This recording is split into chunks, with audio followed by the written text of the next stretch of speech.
नमस्कार मित्रांनो, आज आपण एका संवेदनशील गोष्टीवरती बोलणार आहोत.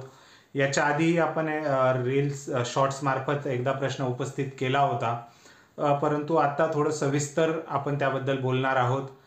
मेजर आपण बोलतोय आज तो शेतकरी जो आत्ता अडचणीत सापडलेला आहे.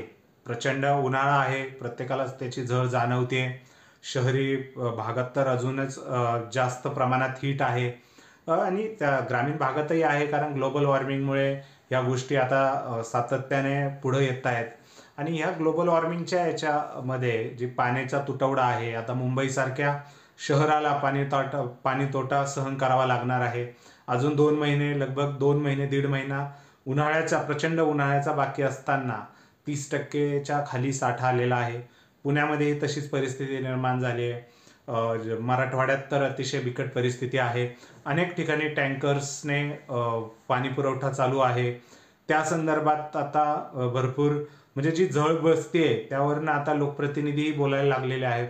कारण आता अशी परिस्थिती झाली महाराष्ट्राच्या काही राज्यांमध्ये की जिथे टँकरही आता पुरवणं अवघड होत चाललेलं आहे. टँकर एक येतोय, दिवसभरात 10 लिटरच्या वर पाणी कुणी घ्यायचं नाही, असं भीषण वास्तव्य आता सध्या मराठवाड्यात ग्रामीण भागात चालू आहे.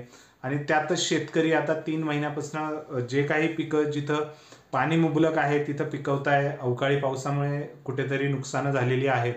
हे सर्व बघता शेतकऱ्यांच्या आत्महत्या निश्चितच वाढलेल्या आहेत. कालच बातमी आली की परभणीमध्येही आत्महत्या झाली. हे सर्व घडत असताना सरकार कुठं लक्ष देतंय हे कळत नाहीये. कारण म्हणजे मी जेव्हा लहान शाळेत होतो तेव्हापासून अन्न, वस्त्र, पाणी, निवारा ह्या गोष्टी, या मूलभूत गोष्टी ज्या मानवाला पाहिजे, ह्या गोष्टींवरतीच काम अजून आपल्या सरकारकडनं झालेलं दिसत नाहीये. आणि सरकार काय म्हणजे कुठं ग्लोबल बनतंय माहीत नाही. परंतु भीषण वास्तव्य जर बघितलं तर सरकारने ह्या 4-5 गोष्टींवरती फोकस करणं हे काळाची गरज बनत चाललेलं आहे. कारण आज फक्त पाणी टंचाई होते, उद्या लोक म्हणजे बच्चू कडू जसे बोलले की रक्त सांडण्याची वेळ येऊ देऊ नका, ह्या पद्धतीने काही काही ठिकाणी भीषण परिस्थिती होत चाललेली आहे.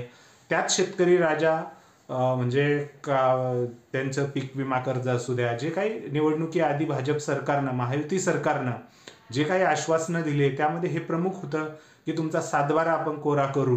7-12 कोरा करू, ठीक आहे, ते भाग लांब राहिला. परंतु म्हणजे उन्हाळा सुरू होण्याच्या 29 मार्चला अजितदादा पवार यांनी सांगितलं की अजून काही शक्य नाही आणि ज्यांचे हप्ते बाकी आहेत त्यांनी हप्ते भरा. माणिकराव कोकाटे म्हणतायत तुम्ही पीक कर्ज काढून लग्न करता, हे करता, ते करता. म्हणजे ह्या सगळ्या गोष्टी बघून खरंच अत्यंत म्हणजे चिडही येते. परंतु आता काय, आपण आपला फक्त व्हॉइस ठेवू शकतो. शेवटी प्रशासनापर्यंत आपला आवाज गेला पाहिजे, या दृष्टीने आज मी हा विषय मांडतोय. तुम्हालाही तुम्हालाही विनंती आहे की हा व्हिडिओ जेवढा शेअर करता येईल तेवढा शेअर करा, कमेंट करा आणि आपल्या चॅनलला सबस्क्राईब करायला विसरू नका. प्रश्न हाच आहे की शेतकऱ्यांचा 7-12 कोरा होत नाहीये. त्यामधनं आर्थिक अडचणी, आता भरपूर आर्थिक अडचणी येत आहेत. याचंच पुढं म्हणजे इन्कम कमी आणि खाद्य जास्त, या संबंधित शेतकरी काम चाललंय. आणि आता शेतकऱ्यांच्या पोरांवरती ही काम करून हे जे काही ऑनलाईन गेम्स वगैरे म्हणजे लवकर पैशाच्या प्रलोभनाने ज्या बाकी हे आहेत ते तिकडेही आहारी आता पडत चाललेला आहे.